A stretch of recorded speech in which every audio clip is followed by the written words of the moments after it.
ഏറ്റവും ഒടുവിൽ പിണറായി സർക്കാർ നേരിടുന്ന വിവാദമാണ് എലപ്പുള്ളിയിലെ ബ്രുവറി. ഏത് കാലത്തും പരിസ്ഥിതിക്ക് എതിരെ പരിസ്ഥിതി ഭീഷണി ഉയർത്തുന്ന പദ്ധതികൾ വരുമ്പോൾ അതിന് അനുകൂലമായ നിലപാടാണ് കേരളത്തിലെ ഇടതുപക്ഷ സർക്കാരുകൾ CPM സ്വീകരിച്ചിട്ടുള്ളത്.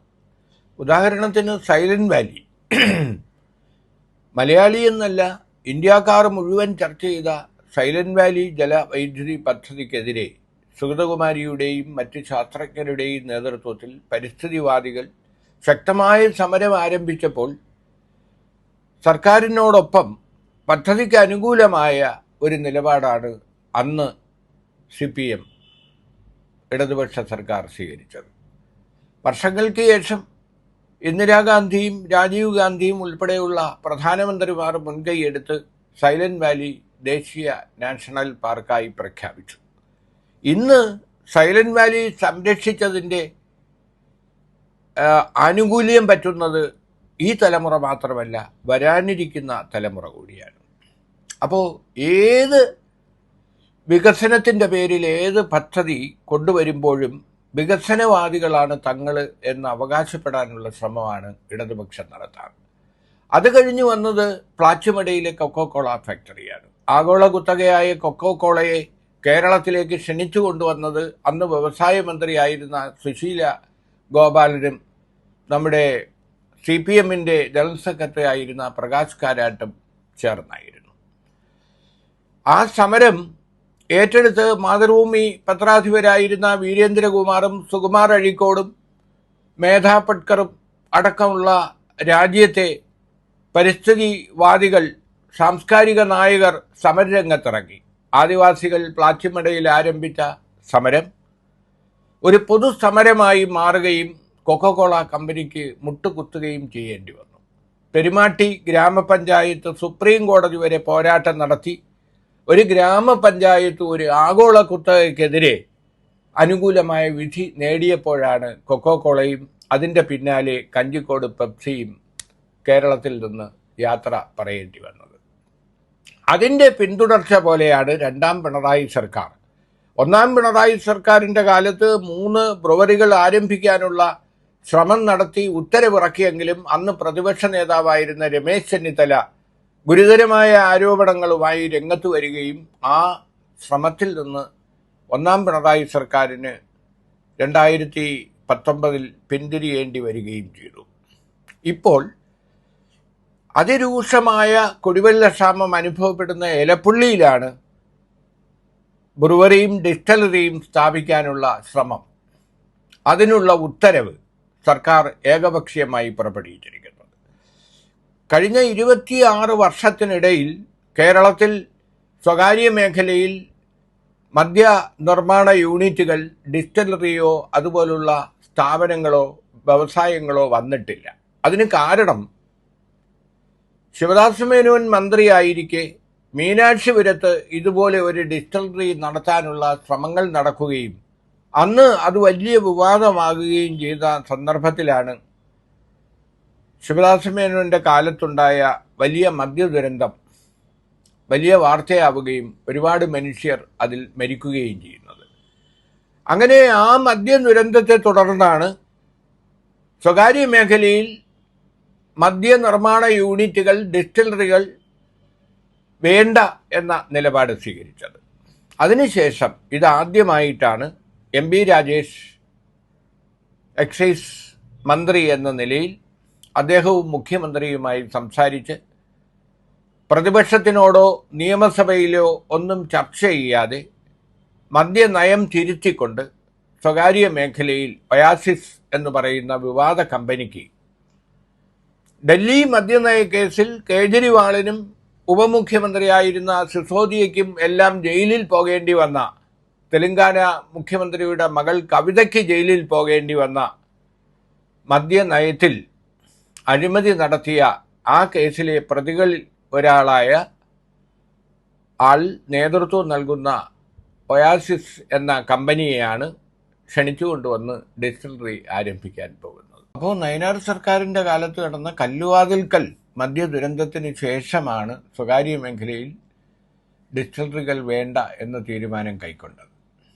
അപ്പോൾ ഇപ്പോൾ എലപ്പുള്ളി പഞ്ചായത്തിൽ, അതായത് മലമ്പുഴ നിയമസഭാ മണ്ഡലത്തിൽപ്പെട്ട കഞ്ചിക്കോടിനോട് അടുത്ത് കിടക്കുന്ന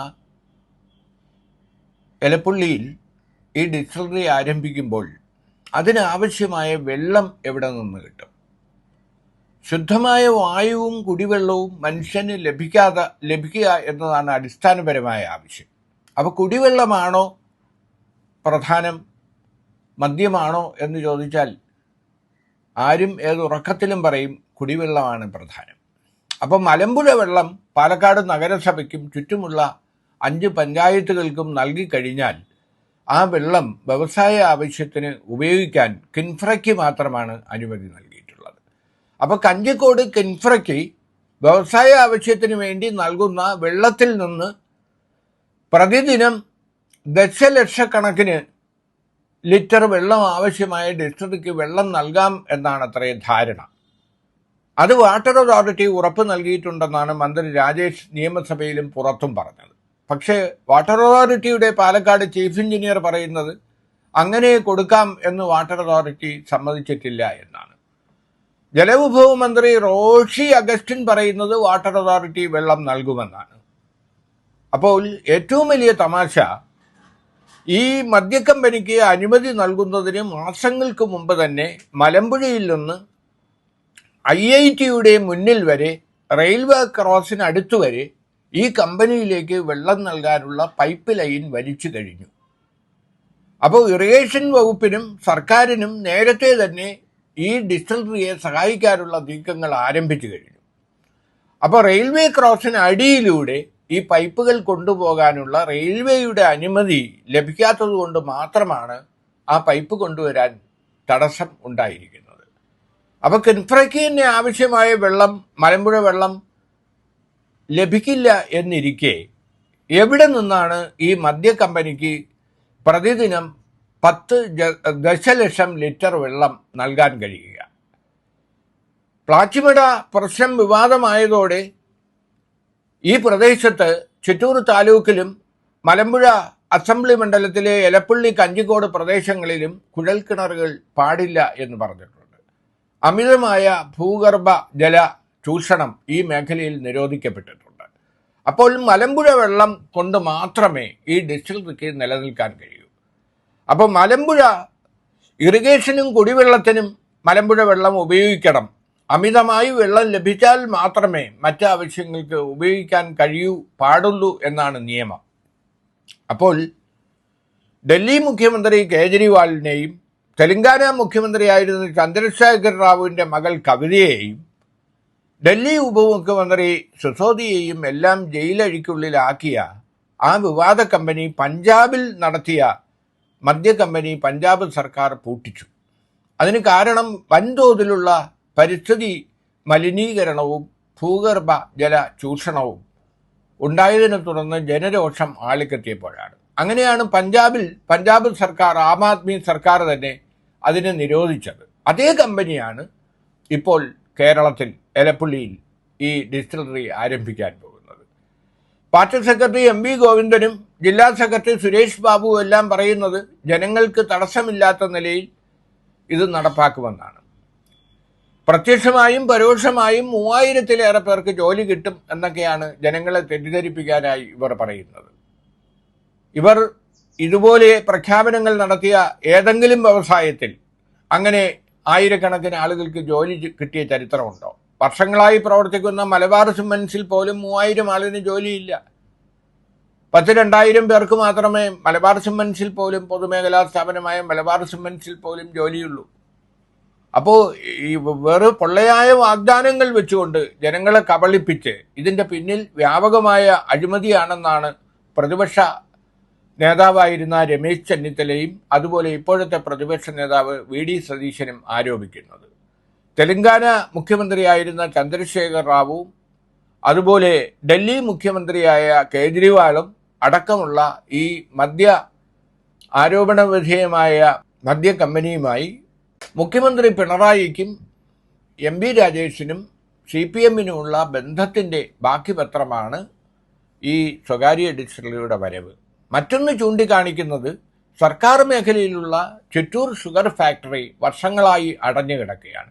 അവിടെ നിന്ന് മലബാർ ഡിസ്റ്റിലറിയിൽ മദ്യം ഉൽപ്പാദിപ്പിക്കാനും ജവാൻ ഉൾപ്പെടെയുള്ള ഏറ്റവും വില കുറഞ്ഞ മദ്യം ജനങ്ങൾക്ക് വില കുറഞ്ഞ രീതിയിൽ നൽകാനുമുള്ള ഒരു പദ്ധതിക്ക് രൂപം നൽകിയിട്ട് വെള്ളത്തിൻ്റെ അഭാവം കൊണ്ട് മാത്രമാണ് അത് യാഥാർത്ഥ്യമാകാതെ കിടക്കുന്നത്. കഴിഞ്ഞ 4 കൊല്ലമായി പ്രഖ്യാപനത്തിൽ കടലാസിൽ ഒതുങ്ങിക്കിടക്കുന്ന മലബാർ ഡിസ്റ്റിലറി ഏക്കർ കണക്കിന് ഭൂമിയും മറ്റും ഉണ്ടായിരിക്കെ അത് സാധ്യമാക്കാതെ, അത് യാഥാർത്ഥ്യമാക്കാതെയാണ് ഇപ്പോൾ എലപ്പള്ളി പഞ്ചായത്തിൽ മറ്റൊരു ഡിസ്റ്റിലറി സ്വകാര്യ മേഖലയ്ക്ക് നൽകാൻ ആലോചിക്കുന്നത്. 10 ഏക്കർ സ്ഥലത്തോ മറ്റോ മഴവെള്ളം സംഭരിച്ച് മദ്യശാലയ്ക്ക് ആവശ്യമായ വെള്ളം സംഭരിക്കും എന്നാണ് കമ്പനി പറയുന്നത്. അതാണ് മന്ത്രിയൊക്കെ ആവർത്തിക്കുന്നത്. എന്തായാലും കേരളത്തിൽ ഒരു ഫാക്ടറിയും അങ്ങനെ 10 ഏക്കർ സ്ഥലത്ത് മഴവെള്ള സംഭരണി സ്ഥാപിച്ച് ആ വെള്ളം കൊണ്ട് വ്യവസായ ആവശ്യത്തിനുള്ള വെള്ളം എടുക്കുന്നതായി നമുക്കറിയില്ല. അങ്ങനെയുണ്ടെങ്കിൽ നമ്മുടെ ചിറ്റൂർ ഷുഗർ ഫാക്ടറി പൂട്ടുമായിരുന്നില്ല. മലബാർ ഡിസ്റ്റിലറി എത്രയോ കാലം മുമ്പ് യാഥാർത്ഥ്യമാകുമായിരുന്നു. കോടിക്കണക്കിന് രൂപയുടെ യന്ത്രസാമഗ്രികളാണ് മേനോൻപാറയിൽ ഈ ചിറ്റൂർ ഷുഗർ ഫാക്ടറിയുടെയും അത് കഴിഞ്ഞു വന്ന ഡിസ്റ്റിലറിയുടെയും യന്ത്രസാമഗ്രികൾ തുരുമ്പെടുത്ത് നശിച്ചുകൊണ്ടിരിക്കുന്നത്. അപ്പോൾ സ്വന്തം കയ്യിലുള്ള സർക്കാർ അധീനതയിലുള്ള ഒരു കമ്പനി നിലനിർത്തുന്നതിന് പകരം ഇവിടെ ഒരു പദ്ധതി വരും എന്ന് കേൾക്കുമ്പോൾ മദ്യനയവും ആദർശവും ഘട്ടം ഘട്ടമായുള്ള മദ്യവർദ്ധനവും എല്ലാം മറന്ന് ഇവർ രംഗത്തിറങ്ങിയിരിക്കുന്നത് എന്തിനു വേണ്ടിയാണ്? രമേശ് ചെന്നിത്തല ചോദിച്ചതുപോലെ, VD സതീശൻ ചോദിച്ചതുപോലെ എന്തെങ്കിലും കിട്ടിയോ? അതുതന്നെയാണ് ചോദ്യം. ചെന്നിത്തല പറയുന്നത് കഴിഞ്ഞ ഡിസ്റ്റിലറികൾ സ്ഥാപിച്ചത് പിൻവലിക്കേണ്ടി വന്നപ്പോൾ മുഖ്യമന്ത്രി നിയമസഭയിൽ പറഞ്ഞത് അത് എന്ത് വില കൊടുത്തും നടപ്പാക്കുമെന്നാണ്. പക്ഷേ അദ്ദേഹത്തിന് അത് നടപ്പാക്കാൻ കഴിഞ്ഞില്ല. ഇപ്പോഴും ഇത് പ്രഖ്യാപനങ്ങളിൽ കടലാസിൽ മാത്രമേ ഒതുങ്ങൂ. കാരണം എലപ്പള്ളിയിലെയും പാലക്കാട്ടെയും കർഷകരും കോൺഗ്രസിൻ്റെ നേതാക്കളായ VK ശ്രീകണ്ഠൻ MPയും അതുപോലെ തന്നെ ഇവിടുത്തെ BJP നേതാക്കളുമെല്ലാം സജീവമായ സമരരംഗത്താണ്. എന്ത് വില കൊടുത്തും ഈ മദ്യ കമ്പനിയെ ചെറുക്കും, അതിൻ്റെ വരവ് തടയും എന്ന് തന്നെയാണ് പ്രതിപക്ഷം ഒറ്റക്കെട്ടായി പറയുന്നത്.